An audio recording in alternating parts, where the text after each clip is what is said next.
VCP, volatility contraction pattern, ये mark Minervini का concept है। इसके ऊपर ऑलरेडी काफ़ी वीडियोस और बुक्स हैं और जो भी उन बुक्स में लिखा है मैं उनसे फुली एग्री करता हूँ। लेकिन जब मैंने इसको यूज़ करना स्टार्ट किया तो मेरे को रियलाइज़ हुआ कि ये सिर्फ एक पैटर्न नहीं है, ये एक प्रिंसिपल है जिस पे मार्केट्स ऑपरेट करती हैं। पिछली वीडियो में मैं आपको सिखा चुका हूँ कि किस तरह से मैं स्टॉक्स ढूंढता हूँ, मेरे स्कैन्स क्या हैं, और इस वीडियो में मैं आपको वीसीपी समझाऊंगा और अपना व्यू दूंगा कि मैं इसको किस तरह डिफरेंटली देखता हूँ और आप कैसे वीसीपी को सिर्फ एक टेक्स्ट बुक में जिस तरह से लिखा है उसके अलावा कैसे ढूंढ सकते हैं। तो आइए चलिए स्क्रीन पे चलते हैं। वीसीपी की फुल फॉर्म होती है वॉलेटिलिटी कॉन्ट्रैक्शन पैटर्न। ये कॉन्सेप्ट मार्क मिनर्विनी की बुक में इंट्रोड्यूस हुआ था, जिस मैंने भी पहली बार वहीं इसको पढ़ा था। ये होता क्या है, इसमें जैसा इसमें लिखा है वॉलेटिलिटी कॉन्ट्रैक्ट होती है। वॉलेटिलिटी का कॉन्ट्रैक्ट होने का मतलब ये है कि अगर मान लीजिए ये स्टॉक 100 पे है और ये अब करेक्ट होकर 70 पे आया, फिर ये वापस ऊपर गया, ऑलमोस्ट 100 तक गया, फिर से करेक्शन आई, इस बार 70 पे ना आकर 80 तक ही करेक्शन आई, फिर से इसमें बाइंग आई, फिर से ऑलमोस्ट 100 के पास जाकर इस बार 80 की जगह 90 या 95 तक ही करेक्शन आई, और फाइनली इसमें एक ब्रेकआउट आ गया और प्राइस यहाँ चला गया।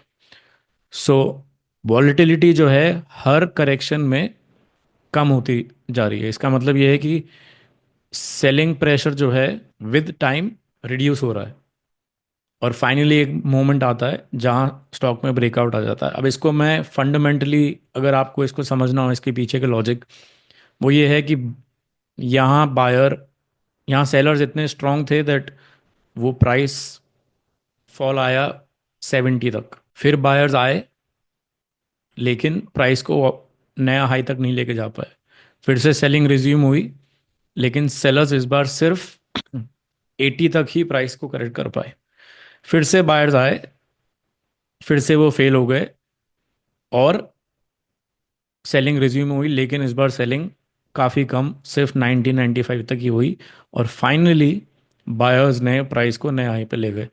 सो इससे ये मीनिंग पता चलता है कि सेलिंग जो है, सेलर जो है, दे आर लूजिंग ग्राउंड। वो उनकी जो कैपेसिटी है, जो उनकी फोर्स है, वो कम हो रही है और buyers are in control and they finally take the price higher. Higher का चांस इसलिए है क्योंकि अगर आपने पहली वीडियो में देखा होगा कि हमने बाइंग फोर्स 30 देखा, 30% या ऊपर देखा था, इसका मतलब स्टॉक ऑलरेडी अप ट्रेंड में है। स्टॉक में रिसेंटली लास्ट 3-4 मंथ्स में बाइंग हुई है, तो ये जो बेसिंग पीरियड है इसमें थोड़ी बहुत फाइट चली, लेकिन फाइनली सेलर्स लास्ट कॉन्ट्रैक्शन में आके गिव अप कर गए और बायर्स ने कंट्रोल किया and they resume the trend which was already going on before this whole formation started. So ये एक स्टैंडर्ड वीसीपी है जो हम, आप अगर बुक पढ़ेंगे तो उसमें आपको मिलेगी, और मैं आपको एक एग्जांपल के साथ भी दिखा देता हूँ। जैसे ये एम का डेली चार्ट है। इसमें अगर मैं, ये टूल है प्राइस रेंज टूल, इसमें अगर आप इसको ड्रॉ करने का सिंपल तरीका है जो आप ध्यान से सुनिए। सबसे पहले जो हाईएस्ट पॉइंट है वहां पे क्लिक कीजिए और नेक्स्ट लोएस्ट पॉइंट, इसके बाद नेक्स्ट लोएस्ट ये है, ये नहीं है, ये नहीं है, लोएस्ट पॉइंट ये है, दोबारा क्लिक कर दीजिए। तो इससे ये ऑटो कैलकुलेट कर लेगा। आप मैग्नेट ऑन कर सकते हैं तो अपने आप ये लोएस्ट और हाईएस्ट कनेक्ट कर देगा। इसमें आप देख सकते हैं 25.53% प्राइस फॉल हुआ 11512 से 855 तक। सो अबाउट 25% की करेक्शन आई। इसके बाद, इस पॉइंट के बाद नेक्स्ट हाईएस्ट पॉइंट कौन सा है? ये नहीं है, ये नहीं है, सबसे हाईएस्ट ये है। फिर से वही करना है, इस पे क्लिक करना है और इसके बाद नेक्स्ट लोएस्ट पॉइंट ड्रॉ करना है, वो ये है। अगेन ये नहीं है, ये नहीं है, तो रैंडमली बीच में नहीं करना है, आपको लोएस्ट पॉइंट पकड़ना है। तो इस बार फिर से करेक्शन आई बट सिर्फ 17.5% की करेक्शन आई, पहले 25% की थी, अब सिर्फ 17% की है। तो वही लॉजिक जो मैं आपको दिखा रहा था कि सेलर्स दोबारा सेलिंग स्टार्ट हुई, लेकिन इस बार उतनी स्ट्रांग नहीं हुई जितनी पहले हुई थी। फिर से नेक्स्ट हाईएस्ट पॉइंट वही लॉजिक, और नेक्स्ट लोएस्ट पॉइंट फिर से सेलिंग स्टार्ट हुई और करेक्शन आई, लेकिन सिर्फ 11% तक ही गई। अब तक की सबसे लोएस्ट 25, ऑलमोस्ट 16 एंड 11%। फिर से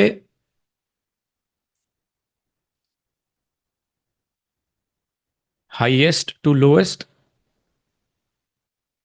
4% की करेक्शन। तो ये आप अगर वापस इस ग्राफ को देखेंगे, ये यही फॉर्मेशन है। अब मैं इसको आसान लैंग्वेज में समझाऊं। सेलर्स प्राइस को 25% तोड़ा, फिर से बाइंग आई, बट बायर्स इतने स्ट्रांग नहीं थे, नया हाई नहीं बना। फिर से सेलर्स ने प्राइस को तोड़ा, 17% की करेक्शन आई, फिर बायर आए लेकिन नया हाई नहीं बना पाए। फिर से सेलिंग स्टार्ट हुई, 11% तक करेक्शन। तो एवरी टाइम करेक्शन जो है कम होती जा रही है। फिर फाइनली ये लास्ट कॉन्ट्रैक्शन 4% की है। सो बेसिकली आप समझिए एक एक गीला टाल है, अगर आप उसको कितना निचोड़ेंगे, फाइनली एक पॉइंट आता है जब उसमें और पानी नहीं बचता।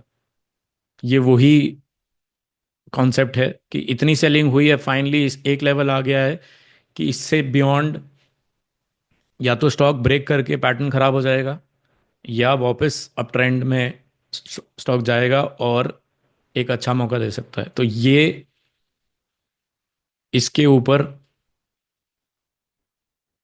इसके ब्रेकआउट पे बाइंग जो है करनी चाहिए। और अगर आप देखेंगे, स्टॉक ने वहां से सीधा 39% की मूव दी सिर्फ 4 दिनों के अंदर। तो ये एक बेसिक वीसीपी कॉन्सेप्ट है, लेकिन मैं इसको थोड़ा और डिफरेंट वे में भी देखता हूँ। वीसीपी सिर्फ इसी में लिमिटेड नहीं है। बुक में अगर आप पढ़ेंगे तो उसमें वीसीपी एक स्टैंडर्ड ऐसे ही समझाई गई है, एक डेली चार्ट पे ये कॉन्ट्रैक्शंस ड्रॉ करना और ऐसे आइडेंटिफाई करना। लेकिन मेरे ओपिनियन में वीसीपी आप बार टू बार भी ढूंढ सकते हैं। फॉर एग्जांपल, इस बार का साइज 16% है और नेक्स्ट बार उसके कंप्लीटली अंदर है 4% की। तो ये भी तो एक वॉलेटिलिटी कॉन्ट्रैक्शन है। वॉलेटिलिटी कॉन्ट्रैक्शन का अगर हम मीनिंग क्या है कि वॉलेट एक पीरियड से दूसरे पीरियड में वॉलेटिलिटी कम, अगर कंपेयर करें तो वो कम होनी चाहिए। ये 4%, ये 16%। तो ये भी मेरे लिए एक वीसीपी है। आपने ट्रायंगल, काफ़ी ट्रायंगल पैटर्न सुने होंगे। अगर मैं इसी चार्ट में ड्रॉ करूं,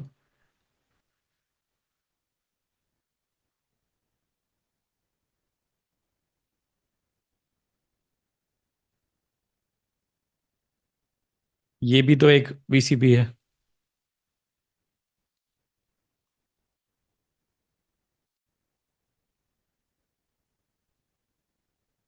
12% और 4% फाइनली ब्रेकआउट आया, और इससे पहले एंट्री मिल गई आपको।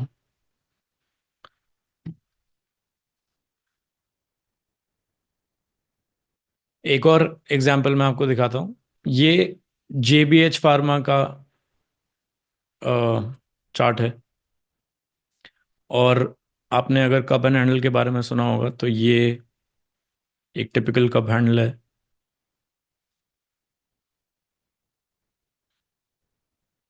अगर मैं इसमें वीसीपी का कॉन्सेप्ट बताऊं तो वो भी फिट होगा। 30% करेक्शन और सिर्फ 8% करेक्शन, और फाइनली ब्रेकआउट। तो क्या मैं बोल सकता हूँ कि कप एंड हैंडल भी वीसीपी है? बिल्कुल है।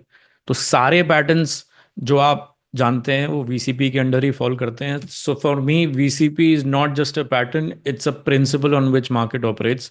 मार्केट में दो ही फेज होते हैं, कॉन्ट्रैक्शन का और एक्सपेंशन का।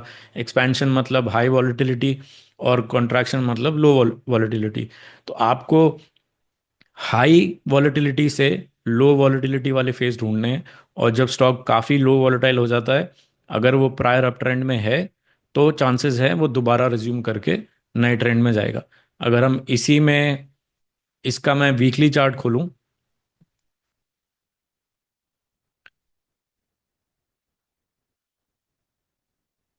तो ये 16% करेक्शन,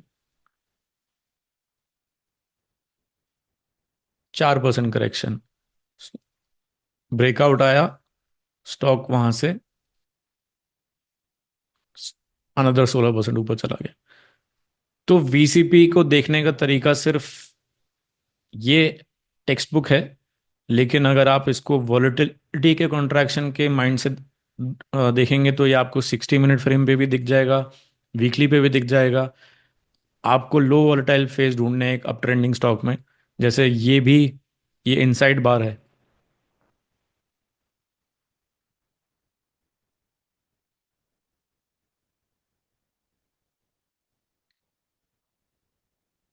ये 4%, ये 7.5%, ये ऑलमोस्ट सेम ही है।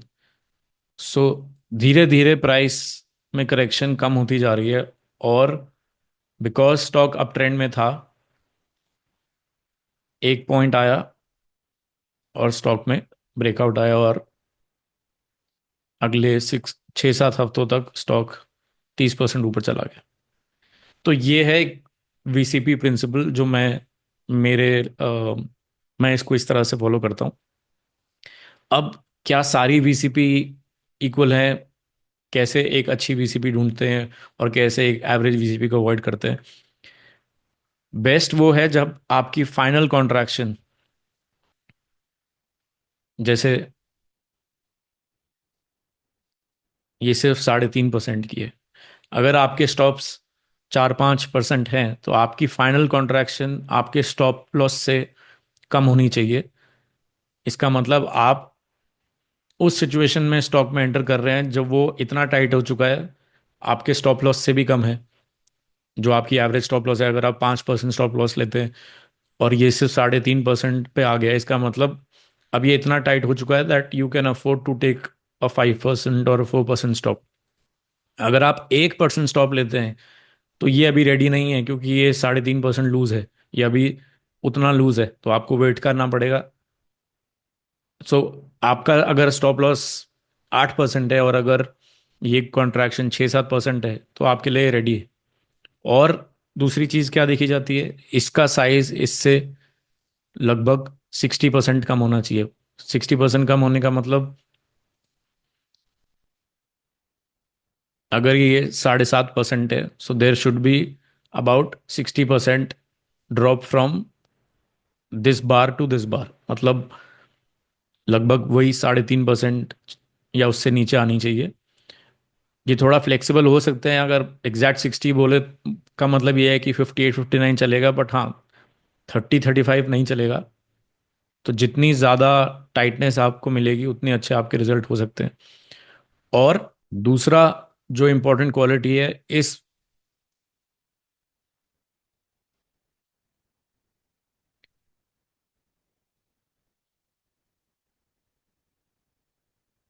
ये जो टाइटनेस है, इसमें वॉल्यूम कम हो जाना चाहिए। ये वॉल्यूम बार्स लगी हुई हैं, आपको क्लियरली दिख रहा है कि जब राइज आ रहा है उसमें वॉल्यूम काफ़ी है, और जो ये टाइट एरिया है इसमें वॉल्यूम नहीं है। तो जितनी छोटी बार होगी उसमें वॉल्यूम भी कम होना चाहिए। अगर वॉल्यूम ज़्यादा है और बार छोटी है, इसका मतलब something is wrong.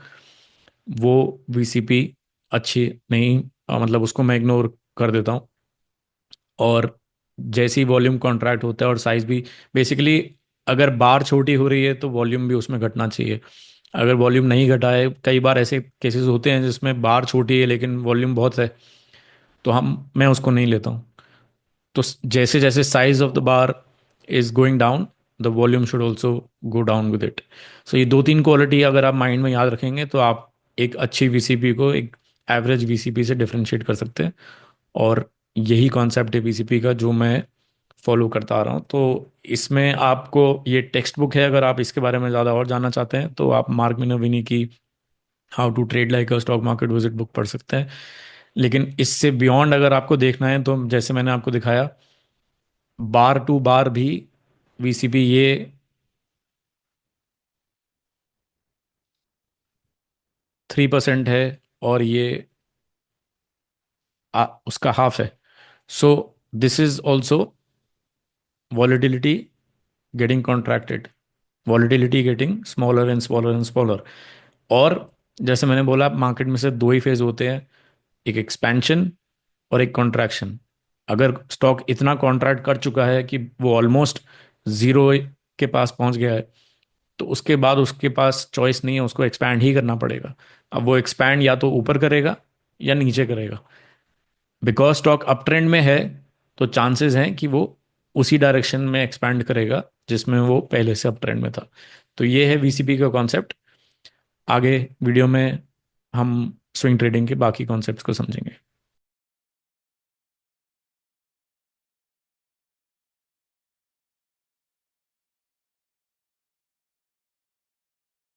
Investment in securities market are subject to market risks. Read all the related documents carefully before investing. Please read the risk disclosure documents carefully before investing in equity shares, derivatives, mutual fund, and or other instruments traded on the stock exchanges.